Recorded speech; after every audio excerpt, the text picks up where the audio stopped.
Cuba is updating without turning its socialist essence.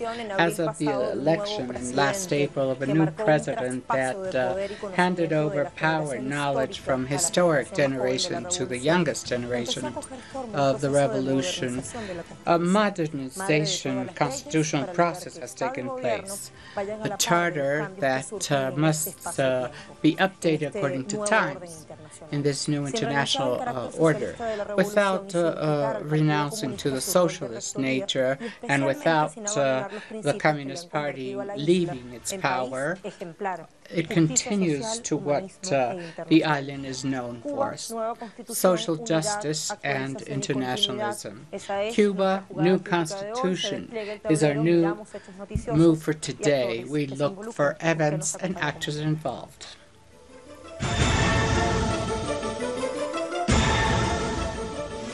On February 24th, Cuba had a historic journey with the democratic right of reinstating a constitution born from the National Assembly and reflection and collective creativity expressed for 3 months in the most diverse spaces. Yesterday, more than 8 million Cubans were summoned as of 16 years old, resident in the country for a period of at least 2 years, and citizens who live abroad who also voted in this journey. According to the National Commission, more than 17 million and a half had voted up to 5:30 p.m., which is equivalent to 81.53% of participation. President Miguel Díaz-Canelo voted as another citizen together with his wife, one of his 3 children, and said he was voting for an advance document that allows to advance in a more decisive way. I am convinced that the majority of Cubans will choose Cuba, the mother of the revolution, because that constitution dignifies the values of the Cuban people, dignifies the legacy of Fidel, of Martí, and is a constitution that expands rights to all and formulates a socialist state of rights.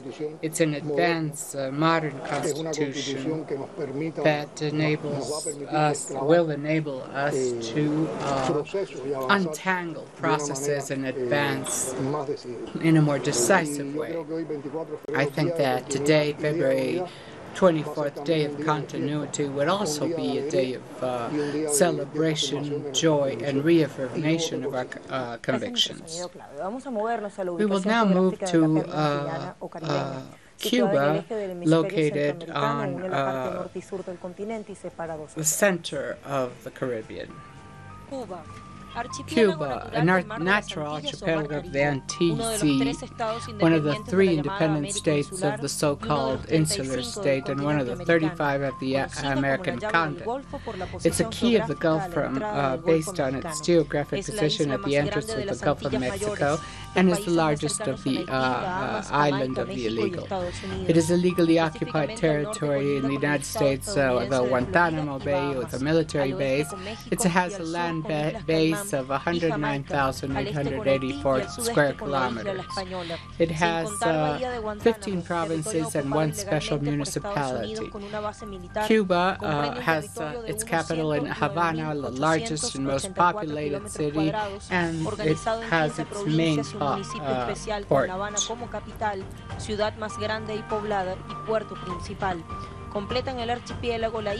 The island of La Isla de la Juventud is another island, together with other small islands, 1,000 keys and small islands, in which its highest point is Pico Turquine. Its economy is mostly agricultural and touristic. In this sovereign state with a little over 11 million inhabitants, the government is a socialist and independent republic with a legislative body, the National Assembly of the the people's power is the highest organ, and the executive body, state councils, and ministers. Miguel Díaz-Canel was elected last year as a successor of Raúl Castro Ruz, who had been in power since 2008. The island is being modernized with a new constitution through a referendum held on Sunday 24. In spite of an isolation campaign made by the United States and an economic, commercial, and financial blockade for more than 50 years, they eradicated illiteracy and granted the country leadership in areas like health and education with international solidarity spirit that has helped many needed countries around the world. This is a picture of what happened yesterday in Cuba. Cubans reaffirmed their democracy after massive participation in the constitutional referendum. Cuba, they voted for the final text of the new constitution endorsing sovereignty and its revolution. We see the pictures on the screen now offered by the National Electoral Commission says that 81.53% participation, a little over 7 million voters. People's on the tables defending their sovereignty. And we see another picture that shows President Miguel Díaz-Canel and his wife voting before the pioneers, who usually take care of votes, elementary and junior high school students. The army exercising their right to vote, and as he said, saying yes for Cuba, Latin America, and Venezuela, according to the declarations of Cuban president that was voting in the Playa capital municipality. These pictures are published in our webpage, telesurtv.net. Now we will go to Juventud Rebelde. One more reason to pass the Constitution is the title of an article written by Darío Machado. A socialist constitution cannot be liked by the U.S. government, the neoliberal right wing in Latin America, the European politicians that still have the conqueror's mind. In Latin America area of right wing that are not interested in the great majorities, it's not strange that they ally with the U.S. government and through a media attack against a legitimately elected president, present the world upside down with double standards. And the author asks, after a deep reflection in a world like this, who can give lessons to Cuba on how to design its juridical political system? This was our recommendation that I remind is in Juventud Rebelde. How is Cuban democracy after the referendum held yesterday? It shows the high level of participation that Cuba has had historically, but that specifically has been shown on this journey of yesterday. And even if there are many news, fake news against the yes. While our guests get ready, we will take a pause.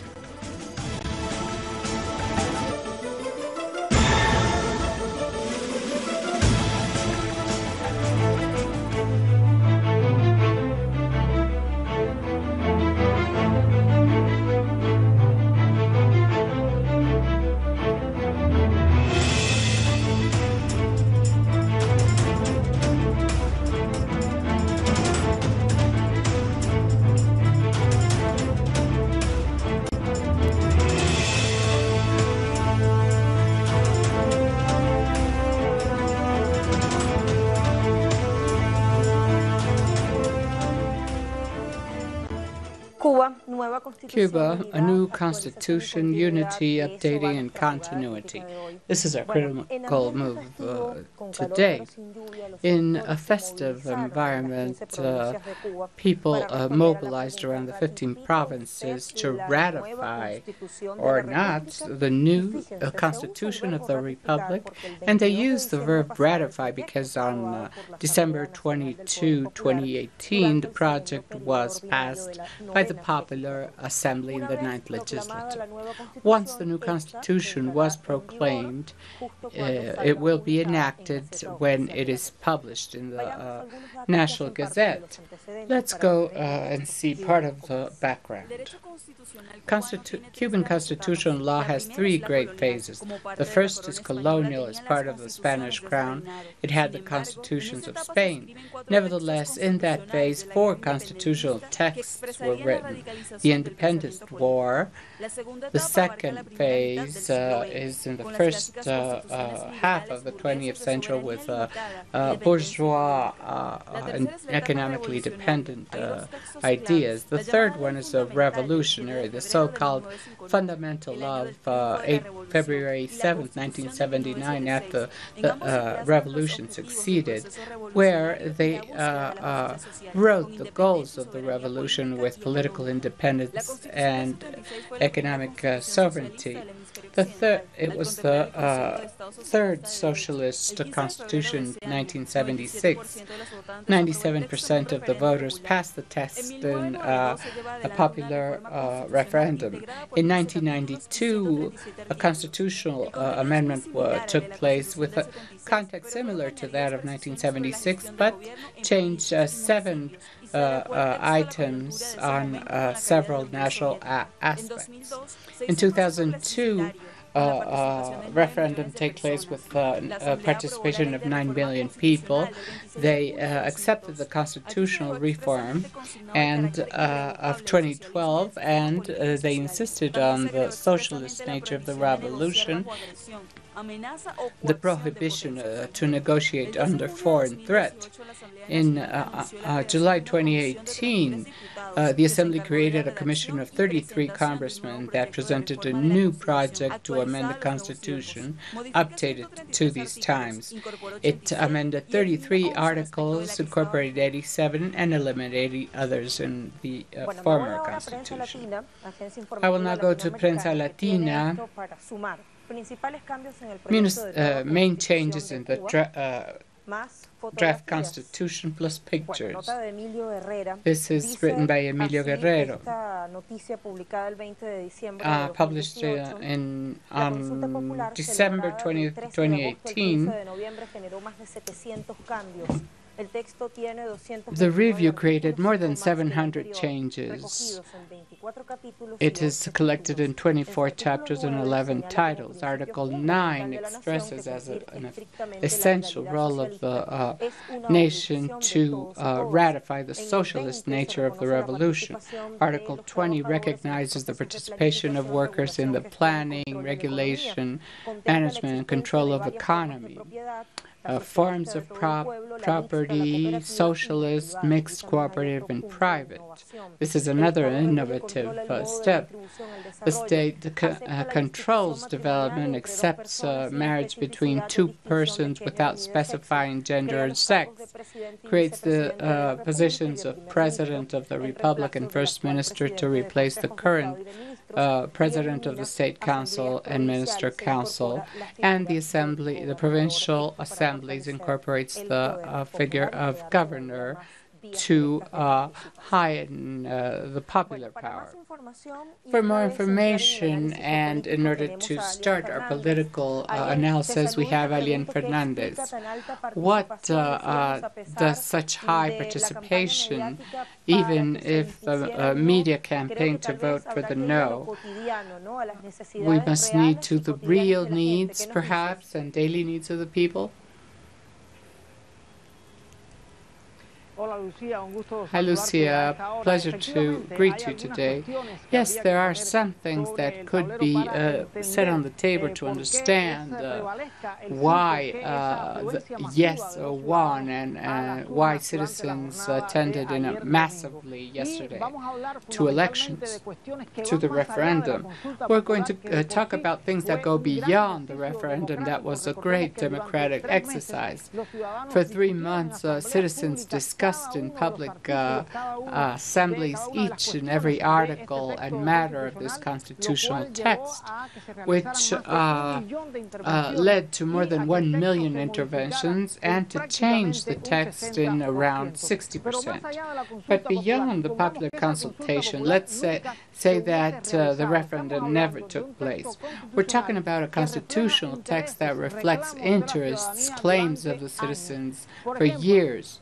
For example, it is frequent that in Cuba, people who work out of state were called independent workers, and even General Raúl Castro Ruz, as president, said that these are euphemisms to call private workers.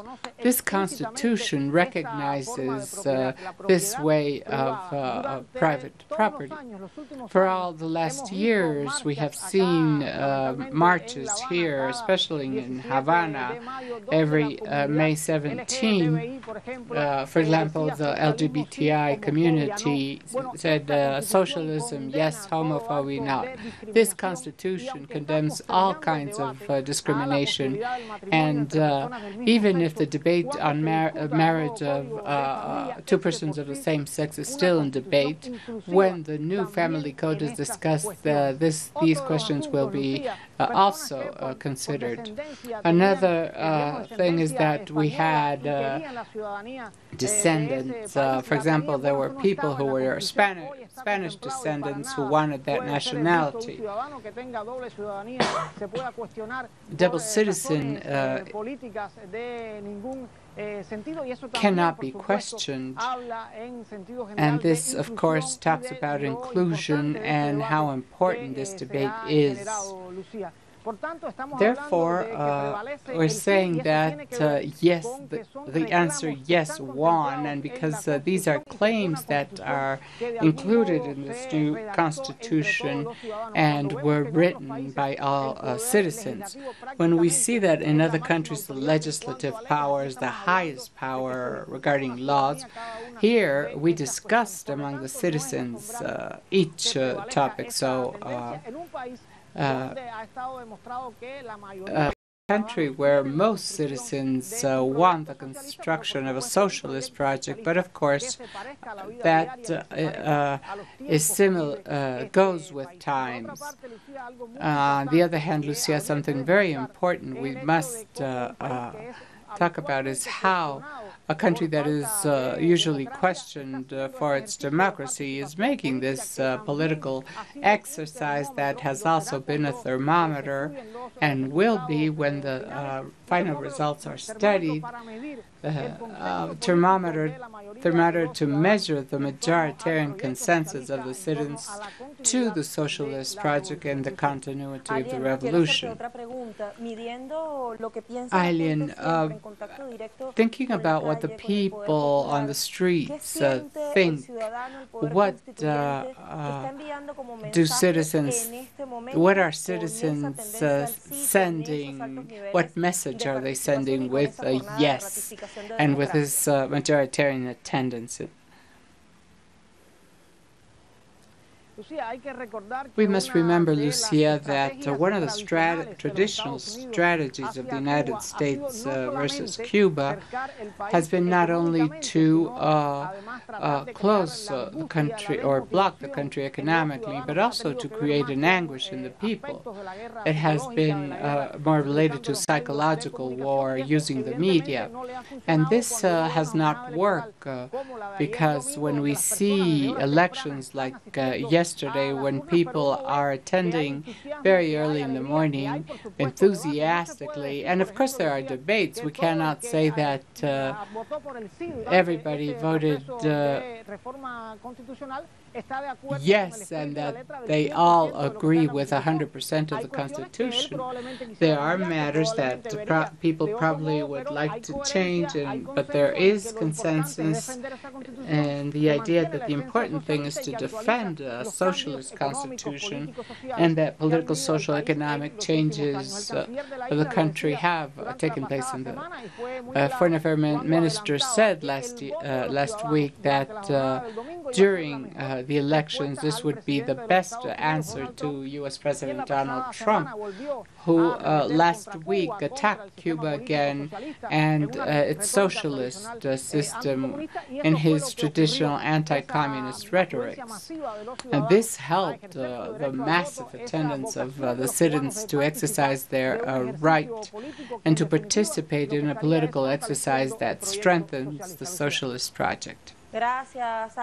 Thank you, Alien, for all your data that are very valuable to analyze. Well, important. Let's go on this side again because we must continue analyzing. We have Mauro Chamorro by phone.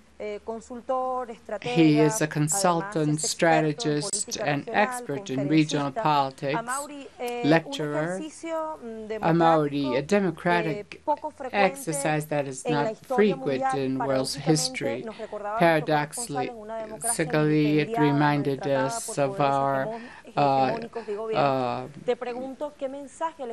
democracies in other parts of the world. And those who promise to eradicate socialism, like Donald Trump said last week. It's a pleasure to greet you and the viewers, Lucia. What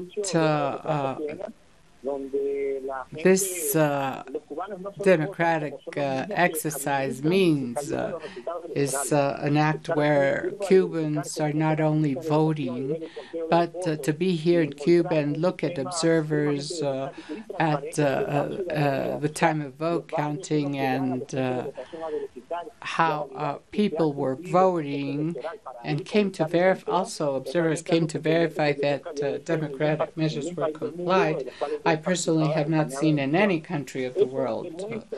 This shows a paradigm, a way of new democratic, revolutionary, leftist process, a participating process for the Cuban people as an essential element to guarantee rights and the Cuban Revolution that has achieved the main human rights indicators related to development, education, and health.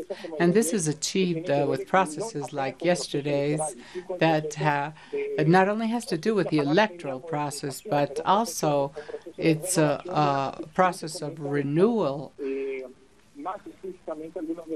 and that includes social rights, and they will have a broad reform to confront this new era, this postmodern culture and information that has affected so much. We understand, Mauri, that it's more than elections. These are substantial changes aimed to preserve the revolution. What does this mean for the continent, and how do you imagine this new phase that opens after these elections, historic elections? Well, actually, there is no coincidence that elections take place during the same weekend where there was going to be an alleged invasion by the United States and Colombia against Venezuela. It's almost a metaphor, I would say. It was tragicomic at how right-wing countries are ready to activate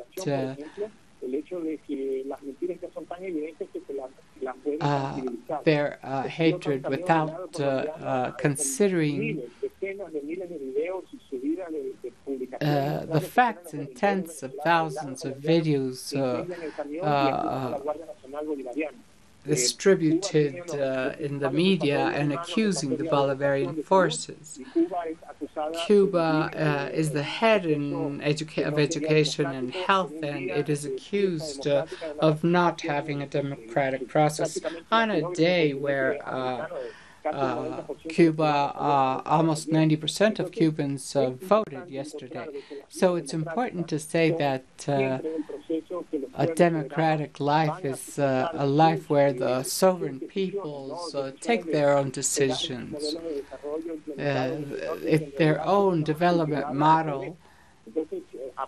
So, as of the last 2 decades of a democratic life, of progressivism, the left reached office in our continent and has implemented great progress of social development, which in this time with the persecution keep these processes from continuing through all the actions we know. And they want to subordinate our countries that, as they have subordinated for many centuries. So the hegemonic forces reaches Cuba through the media, through legal forces, and but in Cuba they will not eliminate the Cuban Revolution, and the people have shown that they will resist in this combat, because public policies have always had humans as the core factor. It has been there has been an important element of human progress in health and education, and also in technology. Cuba is a world power in technology since we export the highest technology to the world. So this is a democracy. It has democratic processes that must be defended throughout our continent, which has happened in Venezuela. Last year, for example, there was a democratic presidential election where President Maduro was re-elected. And, of course, they want to reverse that election because their candidate is not the candidate of the people as Maduro.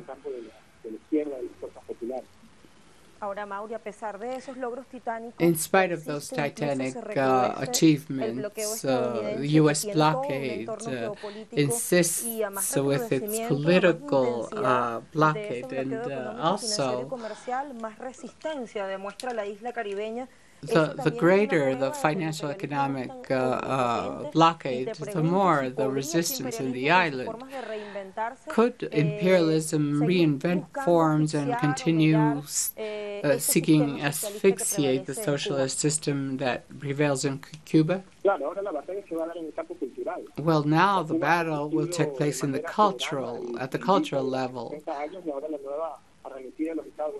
The new U.S. attack goes through social networks and communications to undermine the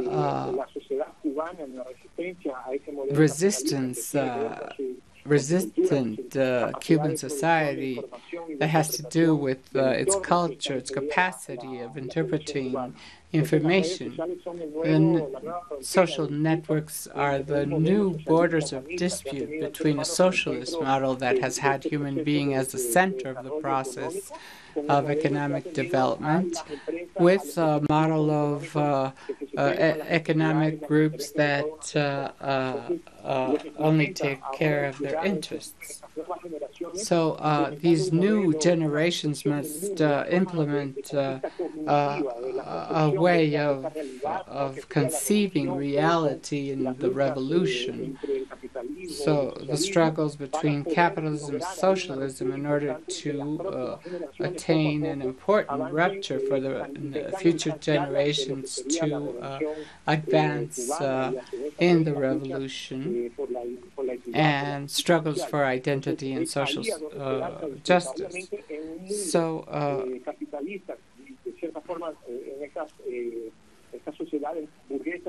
these bourgeois society we live in outside of Cuba, like Brazil, Ecuador, it's much easier to fight these conquests in the social sectors, and at the time of choosing or voting, they have chosen this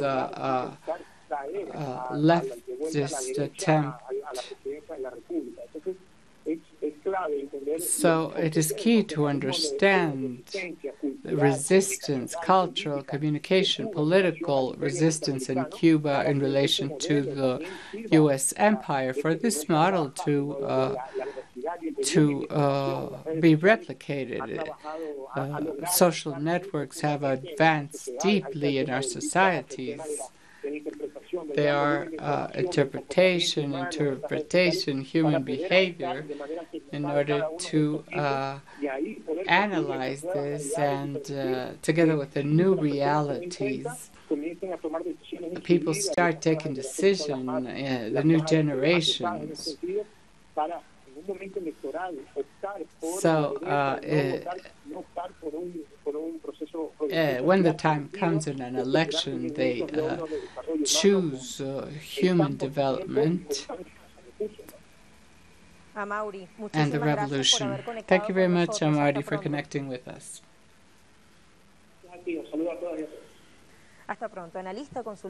Analyst, consultant, expert in communication and political strategy, Ecuadorian Brazilian Mauri Chamorro from Cuba.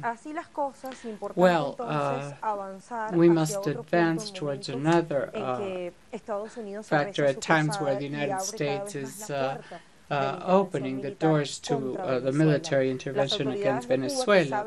Cuban authorities that know what resistance and solidarity is communicated immediately with Venezuela, and we heard President Díaz-Canel vote for peace in Latin America.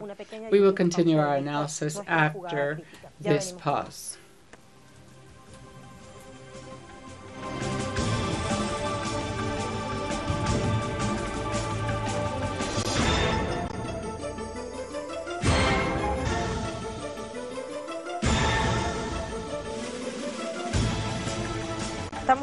We are back. Cuba, a new constitution, unity, updating, and continuity. The new constitution keeps the old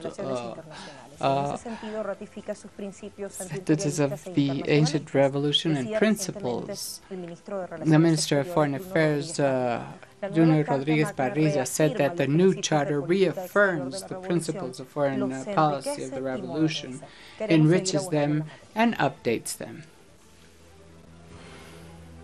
The constitutional text expressly provides respect for the people's independence and sovereignty, free determination to elect their economic, political, social, and cultural system as an essential condition to assure peace among nations.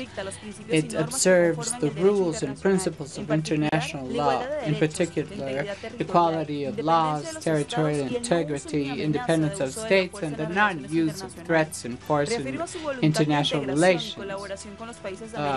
It talks about collaboration between Latin American and Caribbean countries and condemns imperialism. It rejects fascism, colonialism, and neocolonialism, or other ways of subjection. It incorporates the multipolarity and protection and conservation of the environment and competition with climate change. Human rights and rejects any kind of racism,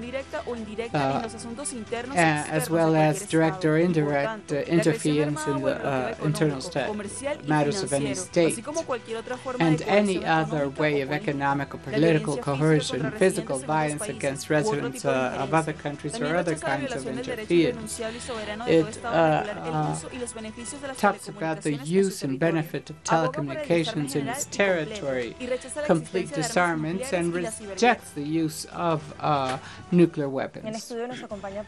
We have as our guest Edgardo Ramírez, internationalist, sociologist, and economist. Welcome, Professor. Profesor Edgardo, ha sido invariable desde el triunfo de la Since the triumph of the Cuban Revolution, the commitment of Cuba with multinationalism, the sovereign right of the states, has been a must. And we listened to the president saying that Cuba is not only voting for a new constitution, but taking a step in solidarity with Venezuela. Article 16 of the new Constitution of Cuba is very precise and establishes international relations, what international relations mean for the state of Cuba. Article 16 talks about proletarian internationalism, that is, solidarity of Cuban state and people and government with the world, and emphasizes and gives priority to the relations with Latin America and Caribbean. This is important to mention, but also because the first constitution of Cuba on February 24, 1976, when Latin America had undergone two socialist processes, the Cuban process in 1959 and the Chilean process. This Chilean process, through elections, was already seen it was impossible because of the economic, financial, commercial, and military intervention of the United States to establish a dictatorship.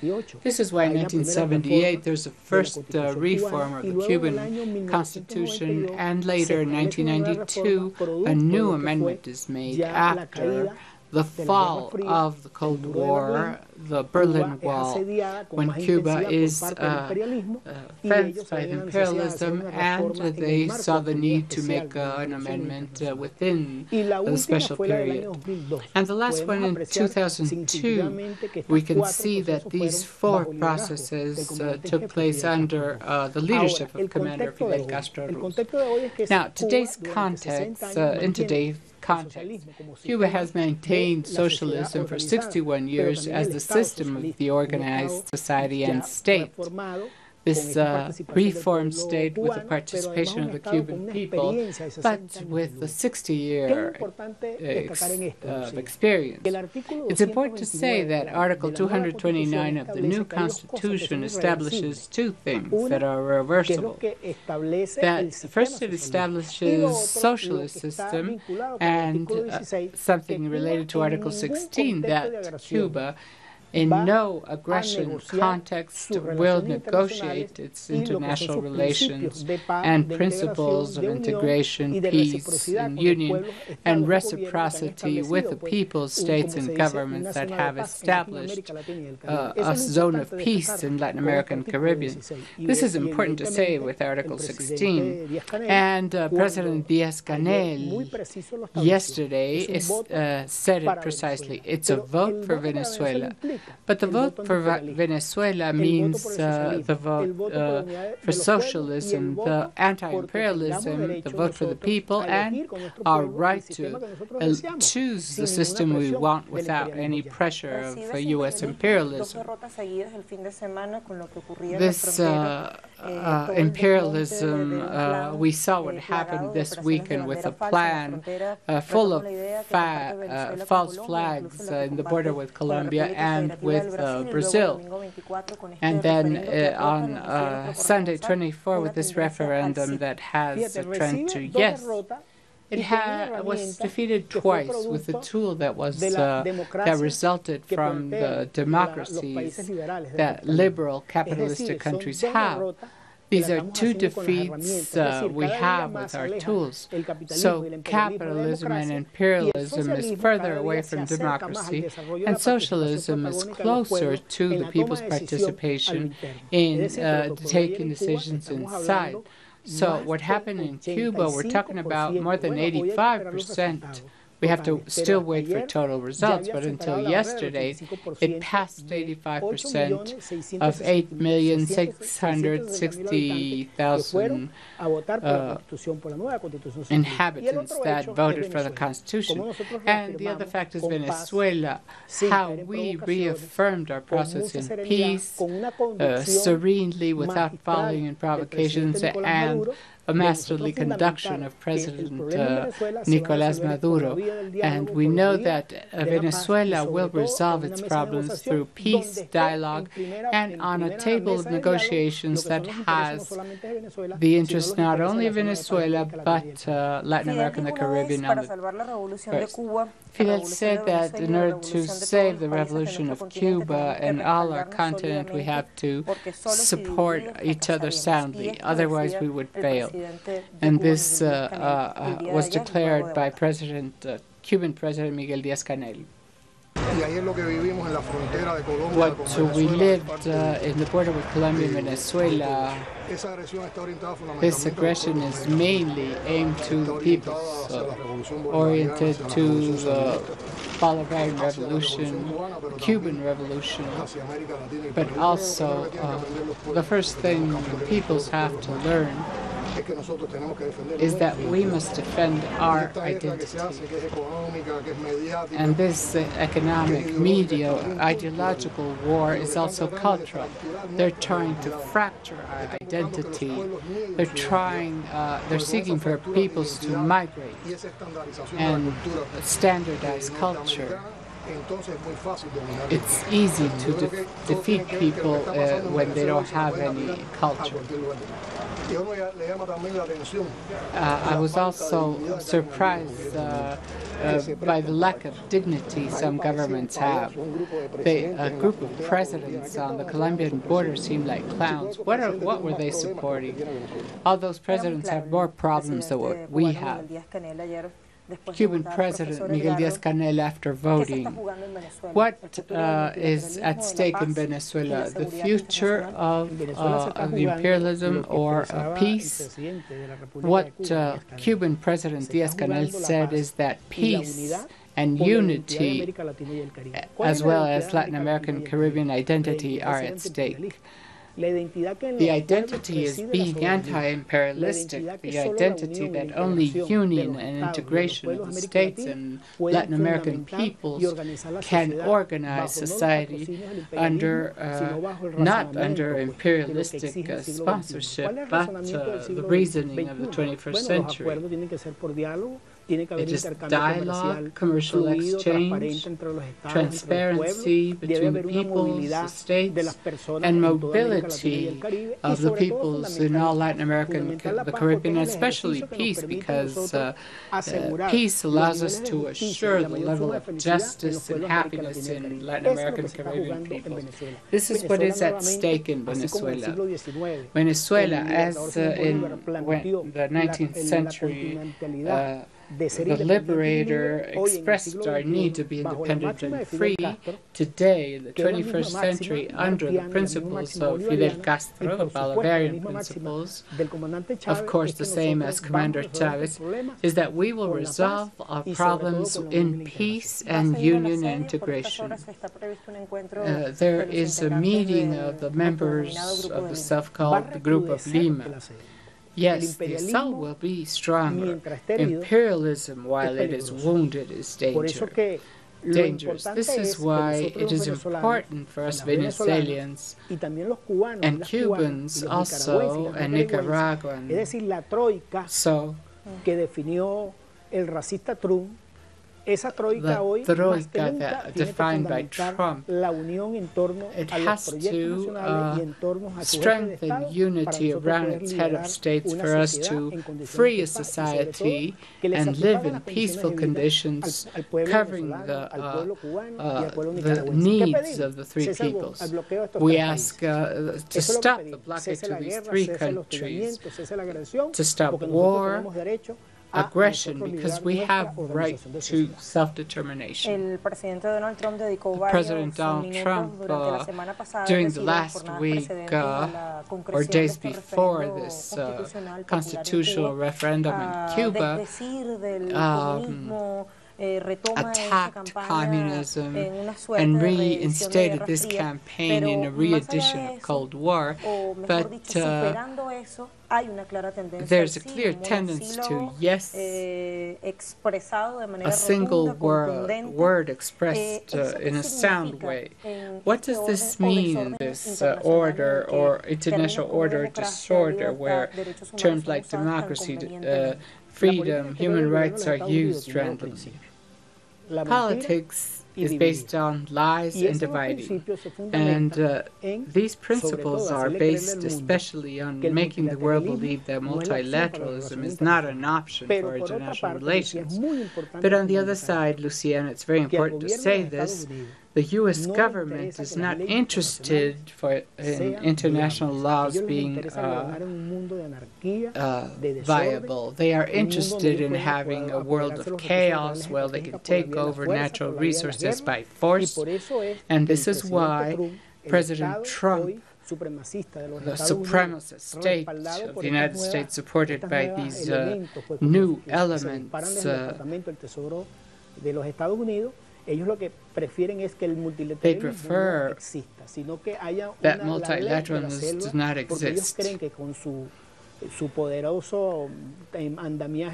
They believe that this will allow them to rob because wars are allow that.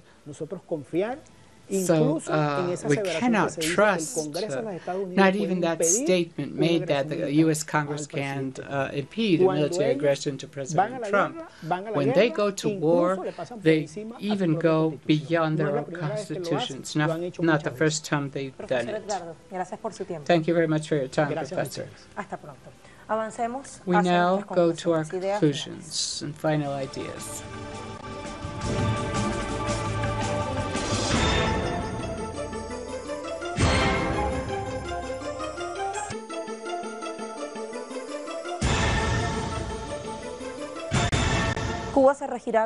Cuba will be ruled by a new constitution that has been discussed, nourished, expanded, and corrected and ratified by the people. It expands guarantees and rights of the people. They have historic challenges because they must update, keeping the traditional, preserve the revolution and its conquest, but introduce these innovating elements according to current needs and also according to how the forces are reconfigured outside.